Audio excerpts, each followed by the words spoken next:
Good morning student. तो आज हम डिस्कस करने वाले हैं नाभिकीय विखंडन। तो नाभिकीय विखंडन यूपी बोर्ड में क्वेश्चन पुट अप किया जाता है। तो सबसे पहले मैं आपको बता देना चाहता हूँ कि नाभिकीय विखंडन से हम करते क्या हैं। तो नाभिकीय विखंडन में होता क्या है कि बहुत ज़्यादा एनर्जी निकलती है। तो हम यूरेनियम 238 को लेके चलेंगे और देखेंगे यूरेनियम 238 से अप्रॉक्सीमेटली 190 मिलियन इलेक्ट्रॉन वोल्ट की एनर्जी निकलती है, जो कि बहुत इनफ होती है। बाद में यूरेनियम 238 का यूज करके हम क्या करेंगे, रिएक्टर्स बनाएंगे। दो तरह की रिएक्शन के बारे में पढ़ेंगे हम यहाँ पे। एक होती है हमारे पास कंट्रोल्ड और एक होती है अनकंट्रोल्ड चेन रिएक्शन होगी हमारे पास। श्रृंखला अभिक्रिया जिसे बोलते हैं। तो श्रृंखला अभिक्रिया दो तरह की होती है हमारे पे। एक होती है नियंत्रित, दूसरी होती है अनियंत्रित। तो अनियंत्रित श्रृंखला अभिक्रिया जब होगी तो उसे हम वो एटॉमिक बम बोल देंगे, और जब हमारे पास नियंत्रित श्रृंखला अभिक्रिया होगी तो उसे हम क्या बोल देंगे, न्यूक्लियर रिएक्टर बोल देंगे। ठीक है ना। तो हम क्या करते हैं, नियंत्रित करके या चेन रिएक्शन को कंट्रोल करके क्या करते हैं, न्यूक्लियर रिएक्टर को बना लेते हैं। और जब वही अनकंट्रोल हो जाती है तो वो बम का रूप ले लेती है और वो स्टार्ट करती है, ब्लास्ट हो जाती है। ठीक है ना। तो सबसे पहले चेक करते हैं कि एक्चुअल में होता है। तो सन 1939 ईस्वी में जर्मन वैज्ञानिकों ओटो हॉर्न एवं स्ट्रॉसमैन के बारे में पिछले लेक्चर मैंने बता भी दिया था कि किस तरह से वर्ल्ड वार के समय 1900 ऑब्वियस होती थी, जिसमें वर्ल्ड वार सेकंड चल रहा था। तो उतनी समय क्या था, अमेरिकन ने किस तरीके से जर्मनी के नाजी फोर्सेस ने भगा दिया था बहुत सारे साइंटिस्टों को। तो अमेरिका में जाके मैनहट्टन प्लान में जो होते हैं हमारे पास निकुलर बम का निर्माण किया गया था। तो उन्होंने किस तरह से देखा, तो उन्हें तीव्रगामी लगभग 10 की पावर 6 इलेक्ट्रॉन वोल्ट ऊर्जा वाले न्यूट्रॉनों की यूरेनियम पर बमबारी कराई। तो 10 की पावर 6 इलेक्ट्रॉन वोल्ट ऊर्जा वाले न्यूट्रॉनों की बमबारी कराई। और बमबारी करने के बाद देखा उन्होंने, क्या देखा कि मतलब कि यूरेनियम के अपेक्षाकृत हल्के नाभिक प्राप्त हुए हैं। कौन कौन से नाभिक प्राप्त हुए थे, याद रखिएगा, बेरियम और प्लस क्रिप्टॉन प्राप्त हुआ था। ठीक है ना। यूरेनियम 238 की बात हो रही है यहाँ पे। टूट जाता है। इस प्रक्रिया में 3 न्यूट्रॉन के साथ अपार ऊर्जा होती है। तो कभी कभी ऑब्जेक्टिव क्वेश्चन में पुटअप होता है कि यूरेनियम 238 के 38 पर न्यूट्रॉन की बमबारी से मतलब कितने न्यूट्रॉन और निकलते हैं। 3 न्यूट्रॉन निकलती है, प्लस हल्के नाभिक निकलते हैं, बेरियम एंड क्रिप्टॉन। और प्लस यहाँ पे क्या होती है, अपार मात्रा में ऊर्जा क्या होती है, प्राप्त होती है। इसे याद रखिएगा। आगे बात करते हैं अन्य जर्मन वैज्ञानिक, जैसे हमारे पास हो गया मैथनर एंड फ्रिश। तो मैथनर और फ्रिश ने इस क्रिया को नाभिकीय विखंडन नाम दिया। तो नाभिकीय विखंडन नाम इन्होंने दिया, ऑटमैन और स्ट्रासमैन ने नाम ने क्या होता है, उन्होंने एक्सपेरिमेंट किया था न्यूट्रॉन की बमबार्डी करा के यूरेनियम 238 पे।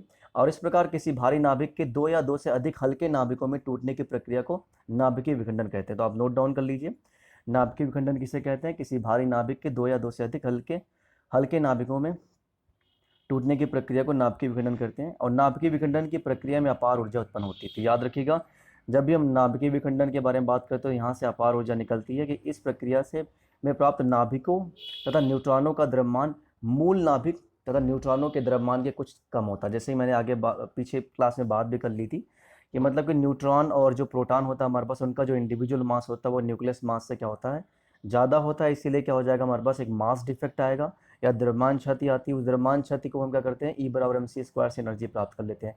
अर्थात इस प्रक्रिया में कुछ द्रव्यमान की क्षति होती है।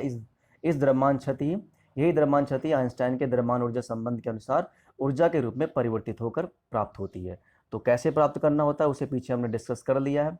आगे हम यहाँ पे निकालेंगे भी एनर्जी की यूरेनियम टू। अब हम बात करते हैं 92 यूरेनियम 235 का विखंडन। तो इसके बारे में हम बात करते हैं।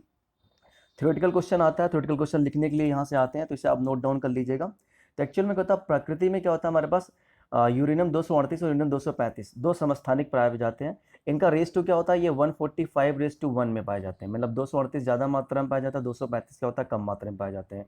ये दोनों समस्थानिक विखंडनी होते हैं, दोनों फिजनेबल हैं, दोनों को विखंडित किया जा सकता है न्यूट्रॉन की बमबारी करा के।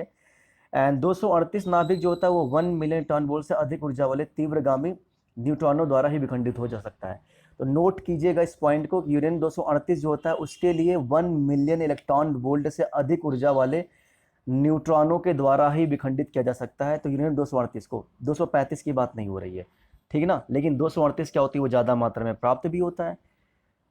तो लेकिन 235 की बात करेंगे तो यूरेनियम 235 नाभिक 0.03 इलेक्ट्रॉन वोल्ट ऊर्जा वाले तापीय न्यूट्रॉनों द्वारा भी विखंडित हो सकता है। तो ऑब्वियस सी बात है, 235 के लिए हमें बहुत कम एनर्जी की रिक्वायरमेंट हो रही है, 238 के लिए हमें ह्यूज एनर्जी की रिक्वायरमेंट हो रही है।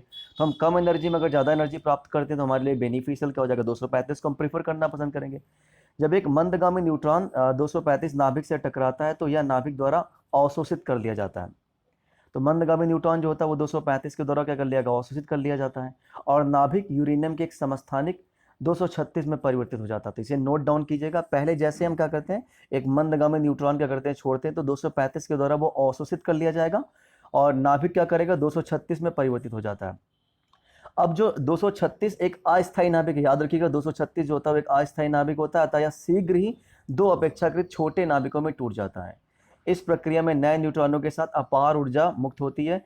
इस प्रक्रिया को अग्र समीकरण द्वारा व्यक्त किया कर सकते हैं। तो कैसे हम करेंगे, इसे देख लीजिए, मंदगामी न्यूट्रॉन, इसको आप नोट डाउन कर लीजिए। फिगर में 235 की बात हो रही है, बेरियम एंड क्रिप्टॉन होगा हमारे पास, न्यूट्रॉन। देखो देखो एक प्रोसेस था हमारे पास, 35 जैसे एब्जॉर्ब करेगा, एब्जॉर्ब करने के बाद क्या होता है, वो 236 में जो कि अनस्टेबल होता है, अनस्टेबल तुरंत ही क्या होता है, हल्के नाभिकों में ब्रेक हो जाएगा।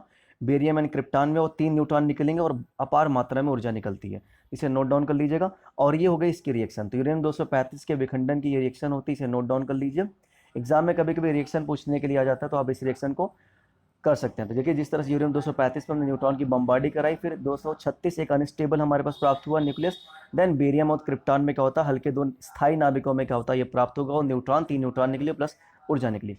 235 के विखंडन में मुक्त ऊर्जा प्राप्त करते हैं। तो एग्जाम में आता है कि 235 के विखंडन में मुक्त ऊर्जा किस तरह से प्राप्त करते हैं। तो आपको प्राप्त करना होगा तो एक न्यूमेरिकल की तरह भी हो जाएगा। तो सबसे पहले यूरेनियम 235 नाभिक में न्यूट्रॉन का द्रव्यमान देख लेते हैं हम। तो न्यूट्रॉन का द्रव्यमान देखेंगे तो ऑब्वियस बात 234.99 एमयू जो होता है हमारे पास, ये इसका नाभिक का द्रव्यमान, प्लस हमारे पास क्या होता है, एक न्यूट्रॉन। दोनों रिएक्टेंट के साइड में यूरेनियम 235 का हम मास लेंगे, उसके बाद फिर हम क्या कहते हैं, न्यूट्रॉन का मास लेंगे और इसे ऐड कर देंगे। ऐड करने के बाद क्या होता है, ये 236 एमयू में कन्वर्ट हो जाएगा। ये तो रिएक्टेंट का पार्ट रहेगा। अब हम प्रोडक्ट के बारे में बात करते हैं, 1 बाय 1 चलते हैं। पहले बेरियम के मास के बारे में, फिर क्रिप्टॉन के मास में, फिर 3 न्यूट्रॉन के मास को जोड़ेंगे। तो बेरियम का मास कितना है, 143.87 एमयू। देन क्रिप्टॉन का कितना, 88.90 एमयू। और उसके बाद न्यूट्रॉन का दे रखा हमारे पास 1.01 एमयू। ऐड कर लेंगे, 235 आएगा, डेल्टा एम निकाल लेंगे। तो हमारे पास क्या होता है, ये द्रव्यमान क्षति आ गई, 0.20 एमयू आ गया।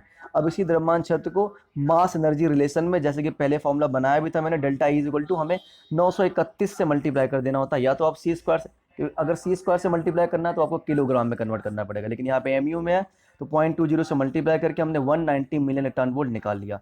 और ये एनर्जी बहुत ज़्यादा होती थी। इस प्रकार प्रत्येक यूरेनियम 235 नाभिक के विखंडन पर लगभग 190 मिलियन टन वोल्ट ऊर्जा मुक्त होती है। इस ऊर्जा का अधिकांश भाग उत्पाद नाभिकों को गतिज ऊर्जा के रूप में प्राप्त होता है तथा शेष ऊर्जा उत्सर्जित न्यूट्रॉनों की गतिज ऊर्जा, गामा किरणों एवं उष्मा के रूप में प्राप्त होता है। तो इसे नोट डाउन कर लीजिए। ये पूरा प्रोसेस हो गया नाभिकीय विखंडन का। ऊर्जा कैसे प्राप्त करते हैं, इनका हिस्टोरिकल बैकग्राउंड हमने स्टडी कर लिए। कुछ एक्स्ट्रा शॉर्ट में हम देख लेते हैं किस तरीके से। तो 235 के विखंडन की प्रक्रिया में केवल बेरियम तथा क्रिप्टॉन के ही समस्थानिक प्राप्त नहीं होते, अपितु इस जटिल प्रक्रिया में 20 से भी अधिक भिन्न भिन्न तत्वों के 100 से अधिक समस्थानिक प्राप्त होते हैं। उससे क्योंकि हम डिस्कस नहीं करते, वो हायर एजुकेशन में डिस्कस करते हैं, तो एक्स्ट्रा शॉर्ट में से हम डिस्कस कर लेते हैं। कौन कौन सी रिएक्शंस होती है ये चेक कर लीजिएगा। अब इसे नोट डाउन कर लीजिए 235 में। तो ये सब भी होता है, लेकिन हमें मेन रिएक्शन अपनी वही कंप्लीट करनी है। तो thank you so much for watching this. और आप ज़्यादा से ज़्यादा इसे शेयर कीजिए ताकि यूपी बोर्ड के बहुत सारे हिंदी मीडियम के बच्चों को हेल्प मिल सके। और ये यूपी बोर्ड में क्वेश्चन आता है, तो आप एनर्जी कैसे फाइंड आउट करते हैं, कैसे थ्योरेटिकल क्वेश्चन को लिखना है, आपको नोट डाउन करना है, फिगर ड्रॉ करना है, रिएक्शंस लिखनी है आपको। तो आप इसे शेयर कीजिए, सब्सक्राइब कीजिए and thank you so much for watching.